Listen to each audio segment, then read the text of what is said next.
The following podcast is going to contain spoilers, like huge spoilers, because I'm going to reveal who the turtle is in TMNT's Last Ronin. Now, you may already know who it is. I think most people do, but I didn't know until I just read the book. Of course, I'm usually the last one to find out about things, but still, I am going to reveal that to you if you don't already know. I want to shout it out right now. I just want to shout it out. But I'm not gonna. I'm gonna wait. I'm not sure why I'm gonna wait. I guess just because that's how we do these kinds of things, right? Anyway, proceed at your own risk.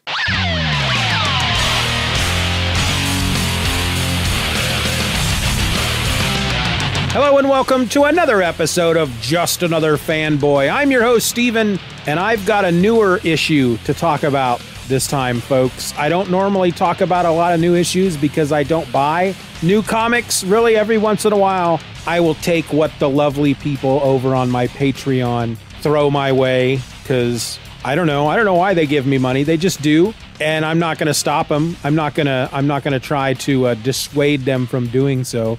But every once in a while, I like to take a little bit of that money and buy a new comic every now and then. This one I did not buy when it was new. I wanted to, but the frickin' thing was over $8 for one issue. Granted, it's 46 pages, but I just didn't feel right spending over $8 for an issue of a comic that I can probably end up reading for free through Hoopla. And that's just what I did. I got it through Hoopla. If there was music I could play here, I would. Music. But of course, I'm talking about Teenage Mutant Ninja Turtles, The Last Ronin, issue number 1. If you weren't aware of that, you did not look at the title of the episode at all. This came out on October 28th, 2020. Not too long ago. It didn't take them too long to get it over there onto the Hoopla. But I was really excited when I saw it pop up because it is a book I've been wanting to read, but again, didn't want to spend the big bucks to read it. I am kind of a fair weather Turtles fan.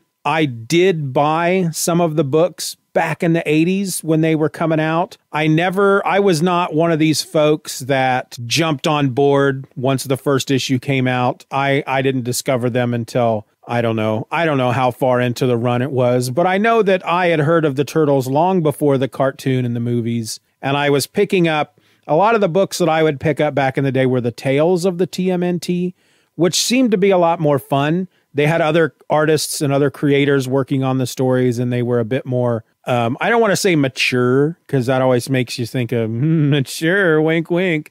But they were a little more grown up. But this one, the two big things about this book that is caused a lot of anticipation is first, the biggest thing about it is that it brings Kevin Eastman and Peter Laird, the creators of TMNT, it brings them back for the first time on this story. And in fact, the way I understand it, this was a story that they had written back in the day when they were originally doing the Turtles, or at least they had outlined this idea and had just never really gone forward with it. And now they're back to do just that with the help of Tom Waltz. So the story is by Kevin Eastman, Peter Laird, and Tom Waltz. The script is by Tom Waltz and Kevin Eastman. Kevin Eastman is providing the layouts, and then the pencils and inks are by Esau and Isaac Escorza. But there is one page 39, in fact, in which the art is done by a guy named Ben Bishop. So really going into this story, everybody kind of knew two things. One, this is a future story. This is set at some point in the future, and that there is only one of the 4 turtles remaining. The other 3 have died somehow. We don't know how at this point. We don't learn that at all in this first issue, how they died. We just know that they are dead. And the last one alive is on basically a revenge mission. That's what it feels like. He's going to take revenge. He's exacting revenge over the death of his brothers. What we don't know when this story starts is who the turtle is. And it's really quite weird because I seem to recall when I first heard about this issue, I feel like I read somewhere that it was revealed who the turtle was. And so I went into this thinking it was a certain turtle. And then I get to the end and I'm really confused because it's not who I thought it was. And I was fairly certain it was this particular turtle. because somebody told me or I read it. And so the entire issue, I'm reading it as if, well, we'll get to that. We'll get to that when we get to the end. But like I said, we are in a future Manhattan. This turtle, the last one alive, we'll just call him Ronin. He's breaking into Manhattan because Manhattan has been walled off. They give you a double page spread of what Manhattan looks like in the future, and it's got a big wall around it. And then somewhere smack dab in the center is this giant building. It's almost like a Japanese temple of some sort that just rises up out of the rest of the buildings, and it just towers over them all. And so our turtle is trying to break into Manhattan, but first he has to swim across the river, which is full of an ice cold sludge, which is toxic. I don't know if it affects him in any way. We don't see that in this issue. I don't know if at some point, maybe in this run, I think it's either a 4 or a 6 issue run. I don't know if that's going to come back at some point, but maybe because he's already a mutant, the sludge doesn't really affect him in any way, but he seems to find it quite disgusting. But the whole story here is he breaks into Manhattan. He needs to get to the top of this building, this big Japanese temple looking skyscraper thing that's in the middle. It's like a giant castle almost, fortress as it were. And he needs to get there. That's where he's going to exact his revenge. And at one point he steals a motorcycle because as he's sneaking into the city, he's not being very stealthy. He kind of is at first when he's climbing the walls. He uses some throwing stars to take out the cameras. But once he's in the city, it's like at some point he just gives up on the idea of stealth and just makes a beeline to where he needs to be. The whole time he is talking to his brothers. We see them every once in a while in the background. They're kind of grayed out. We know that they're dead because they tell us that in the description of the book. So they're not trying to fool us into thinking that for some reason he's doing all the work while the other three are just kind of behind him without weapons, just giving him crap. But he's talking to them. They're talking to him. We're going to assume at this point that these are just memories. Maybe he's just, the memories and the thoughts of his brothers that he has just held in his mind, and it's what keeps him going. I've also heard folks say that these might be the spirits of the 3 other turtles, but I don't know. They don't really tell us. There is kind of a moment at one point that maybe kind of alludes to the fact that they might be spirits, but they don't tell us one way or another. But once he sets out on his path, once he gets over the wall and he needs to get to this fortress, it feels kind of obvious that maybe he hasn't been in Manhattan for quite a long time, because he appears to be a bit surprised over the amount of people that are crowding the streets. And I think it's at that point, that's when he just decides there's no point in trying to sneak around. And so he steals a motorcycle. There's a row of motorcycles outside on the street in front of a bar, and they're very futuristic looking. One even looks like a green version of Kanada's bike from Akira. And he steals this bike and he takes off. And then some folks come out of the bar. It's a group of people. And one of them says, "Hey, Jones, look, it looks like somebody stole your bike." And he's referring to a woman. There's a woman there with him named Jones. And I guess we're being led to believe that this might be a descendant, maybe the daughter of Casey Jones. Again, they don't tell us. They're hinting at that. I mean, they don't lay it on real thick, but her name is Jones. Not that that's an uncommon name, but still, you're going to call somebody Jones in one of these stories for TMNT. You're doing that on purpose. So at one point he's on this bike and he needs to get up to this building, and there's a fence around it. And he comes up with what I think is a fairly ridiculous plan. He jumps the bike over the fence into like an oil tanker, which explodes.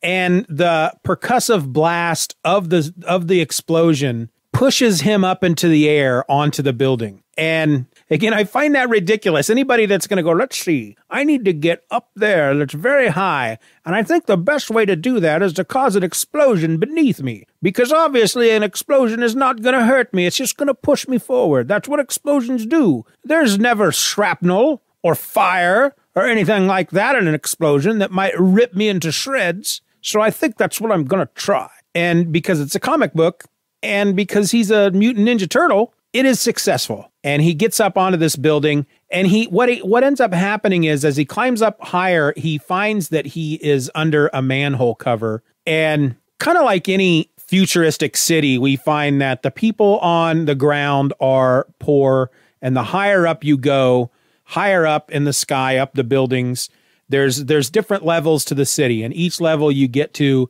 the people are a little bit more prosperous. And of course, the people at the top are the richest. And so he's kind of going through these levels of the city. But once he gets to that off of the ground floor up to the next level, where people are already obviously much more well off than the people below them, that's when he's really noticed. And security guards come after him. But these are like robots. And he spends the rest of the issue basically ascending through the city and fighting these robots. And the further he goes, I guess the more state-of-the-art, the more dangerous, the more powerful these robots become. We learn eventually that these are basically robot versions of the Foot Clan, and they do have human components to them.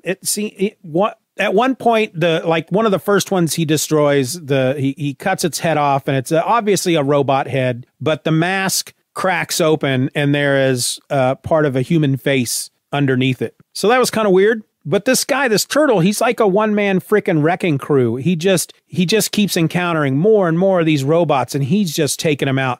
And he looks pretty cool. They're really going to great lengths to not show you which turtle this is. And by that, I mean, if you've ever read any of the comic books, you know that really they all look exactly the same. The only way you can tell them apart is when the book is in color, they will often give them different colored masks. Otherwise, you tell them apart by the weapons that they have. Well, in this issue, he's wearing like he's hooded, his mask is black, and he has all of their weapons. And we eventually learn as he's ascending through the city that his ultimate goal is a guy named Oroku Hiroto, who is the grandson of the Shredder. Now, they make mention that he is the son of a woman I've never heard of before. Again, I haven't read a lot of the Turtles comics. I feel like I read a lot back in the 80s and maybe the early 90s, but not enough to know who this lady is, whoever this guy's mom is.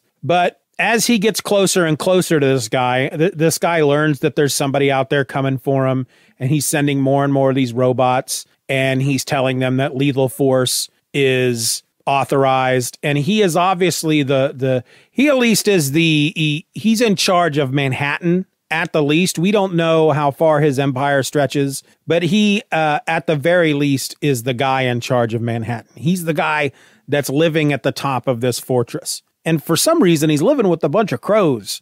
That's kind of weird. He spends a lot of time in this room with these frickin' crows flying around. And I don't think a lot of people put a lot of thought into stuff like that when they write scenes like that. It's like, hey, this will be cool. We'll put him in a room with a bunch of birds flying around him, and they're just loose, and they're just all fierce and flying around, and they're pooping all over everything. They don't, of course, mention that in the book, but you know they are. You can't have birds flying around in a big room and just not be pooping all over stuff, because that's what birds do. If you've ever been to the zoo, if you've ever been to one of those rooms that they have in the zoo, most zoos have like these tropical rainforest type rooms that have birds just flying around. They're pooping on stuff. And if you go in there, you're taking the risk of having a bird poop on you. And yet this guy, who is a very powerful man, who obviously has a lot of money and who obviously has a lot of really nice things around him, very technologically advanced kind of stuff, apparently has no problem hanging out in a room that birds are pooping all over stuff in. You got to read between the lines to see that kind of stuff. But at one point he sends, I don't remember the exact phrase he uses, but Stockman technology. I believe, if I remember correctly, there was a guy in some of the original stories, I think his name was Baxter Stockman. He's the guy that created the Mouser robots that the Turtles fought. And these are updated versions of those robots. And this turtle he just goes through all these robots like they're frickin' butter. And again, the further along he goes, the tougher these robots are. And he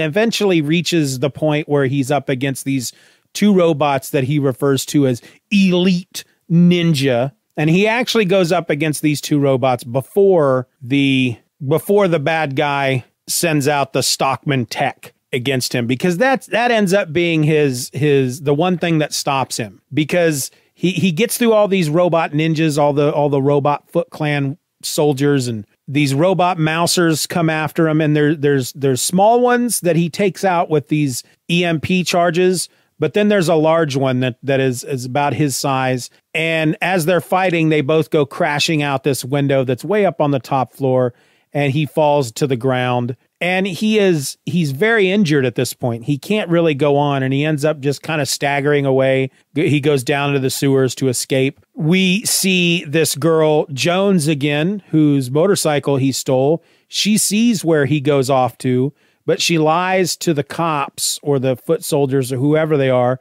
and she sends him off towards Central Park, where he went the opposite direction. And so he goes down in the sewers, and at one point, he starts taking off his outfit, and he lays out all the weapons in front of him, and he's reflecting upon the failure of his mission, and he's feeling very guilty about it. And he takes one of Leonardo's katanas, which is broken, and he lays out all four of their masks, and he's about to commit suicide when he passes out. As he's passing out, this girl, Jones, barges in. She sees him pass out. She freaks out because it's a mutant frickin' turtle. And then we get a scene where he wakes up in this bed, and he's back at their old lair under the city in the sewer. His brothers are there with him. He doesn't understand what's going on, why they're back, why he's there with them. And then he's suddenly brought back. He's woken from this dream of like it's like he's gone to heaven and he's back with his brothers, but then he's pulled out of it by a voice who says, "Thank God you're up." And he wakes up, and there sitting at his bedside is April O'Neil. She's much older. She's probably in her 60s, late 60s at this point. And this is where the big reveal comes in, because she said, "I am so relieved to see you're awake. You really had me worried, mister. But who were you just talking to, Michelangelo?" So this whole time, because again, I thought this turtle was somebody else. I swear that I read or somebody told me that this was Raphael, that Leonardo, Donatello, and Michelangelo die, and Raphael takes up all their weapons, and he goes off on a revenge mission to get vengeance for their murders. And maybe that was the original plan, and maybe that's how that information came out. And so I get to this point, and she says Michelangelo, and at first I read it wrong. I thought she was saying, "Who are you talking to? Are you talking to Michelangelo?" So I'm confused at first, because I thought there was only one of them alive. Why would Raphael be talking to Michelangelo? Or why would she just pick that particular one out? And then that kind of hit me, and it's like, oh no, this is Michelangelo. It's been Michelangelo the whole time. And it totally made me see the story in a completely different way. And I really need to go back and reread it, because again, the whole time I'm reading it, most people read it, they didn't know who it was going into it. And so they're reading it, not knowing who it is. I'm reading it the whole time, just knowing in my heart of hearts that it's Raphael, because I feel like that was part of the description even at one point. I had to stop and put it down and look at the description of the book, and it doesn't tell you in the description who it is. Matter of fact, I'll read you the description. This will be a 5-issue series. But it says, in a future New York City far different than the one we know today, a lone surviving turtle goes on a seemingly hopeless mission to obtain justice for his fallen family and friends. So really, they don't even straight up tell you that the three brothers are dead. But I think everybody kind of knew that, because that's how everybody has been describing the story before it came out. But it was really good. It was a good opening issue. I'm interested to see where it goes from here. If they have issue number 1 on Hoopla, they're going to have the other issues on Hoopla as well. So I'll just have to make sure and use one of my borrows every month to continue to read this story. Because from what I understand, issue number 2 is going to tell us how his brothers died. He also mentions his father, which is going to be Splinter. And they allude to the fact that Oroku Hiroto is the guy that killed his brothers. When he sees security footage of this guy that's coming at him, he sees that it's a turtle, and he's quite shocked, because he's expected them all to be dead. And to see one that's surviving, he's quite shocked by that. It's very unexpected to him. So that's why, of course, Michelangelo is going after him. And I think it's also kind of neat that they made it Michelangelo, because he was always in the end, he was always, although they're all the same age, it's like he was the kid. He was the carefree one. He was the one that just wanted to have fun. He was always lighthearted and joking. You know, you expect something like this from Raphael, for example, or even Leonardo, and possibly even Donatello. But Michelangelo, to have turned into this hard warrior as he's aged and, on this path of revenge, it's just, I think it's much more interesting. And I wish whoever told me that it was frickin' Raphael, I wish they hadn't. Wherever I found that, wherever I saw that, I wish I hadn't, because I probably would have enjoyed this much more had I not been reading the thing, secure in the knowledge that this was Raphael the whole time. Because I think that reveal at the end, instead of being confusing, it would have been much more of a shocking reveal. But you can't turn back the clock. There's nothing I can do about that. So I just have to keep enjoying the story going forward. Now, like I said, I enjoyed it, but I didn't enjoy it enough that I want to buy the second one just so I can read the second issue as soon as possible. I'm not going to buy these issues. They're just way too frickin' expensive. They are $8.99. Granted, I get a discount through Comixology Unlimited, so for me, they're only $8.09. But still, that's a lot of money for one freaking book. That's what, $40 for all 5 issues? I don't think so. Especially when they finally gather it together and they put it out in a trade, it's probably going to be at the most $30. So I'm definitely not going to be paying for this. And because I'm not going to be paying for it, I'm not going to tell you to pay for it. I don't like recommending books. I don't like telling people you should go out and buy this book now if I'm not going to be willing to pony up the cheddar to pick it up myself. But if you have a chance to read it through Hoopla, you need to read it, especially if you're even kind of a Turtles fan. You really enjoy this. You don't have to know anything about their history. I mean, well, okay, that's not true. You have to kind of know that there are 4 turtles. You got to kind of know who they are. You got to kind of know that there was a Shredder. I think if you've ever watched any of the cartoons or watched any of the movies, that's really all you need. You don't have to have been reading all these books. From what I understand, this kind of takes up this lives more in the world that was Teenage Mutant Ninja Turtles back in the days when it was being put out by Mirage, especially the books that Peter Laird and Kevin Eastman did together, because obviously they're the ones that had come up with this outline back then. But again, you don't need to know all the ins and outs of their collective history to enjoy this story. So yeah, if you can pick it up for free, I'd say give it a read. It's pretty fun. I mean, if you don't mind spending $9 on a book, then yeah, go out and buy it. But I sure as heck am not going to do that. If you've already read this book and you want to tell me how you felt about it, you can send me an email at feedback@stephenorelse.com. You can find me over on Twitter or Instagram @StephenOrElse. I always post about the episodes at both places. You can come to the Facebook page, Facebook, Just Another Fanboy Podcast. I'll post about the episode there. I'm sure you'll find places. You can just go to the website, justanotherfanboy.com. There's an area there to leave comments for each episode. Otherwise, just keep listening. Just enjoy. Tell all your friends. Tell all your friends' friends. Then tell your friends' friends' friends' friends' friends. Get on the Discord and the Twitter and the Instagram and the Facebook. And I don't know what else is out there. But just freaking tell people about the show. I'd really appreciate it. But until then, I'm just going to wrap this sucker up. So until then, my name is Steven and I'm just another fanboy. Be nice to each other. Wear a mask. Stay safe.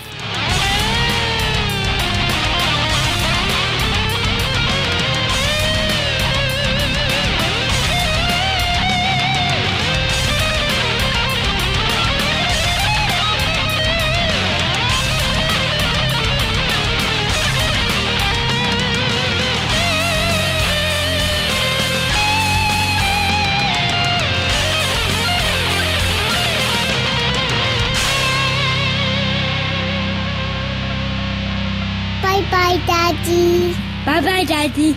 Good job. Hello and welcome to another episode of Just a Stupid Face.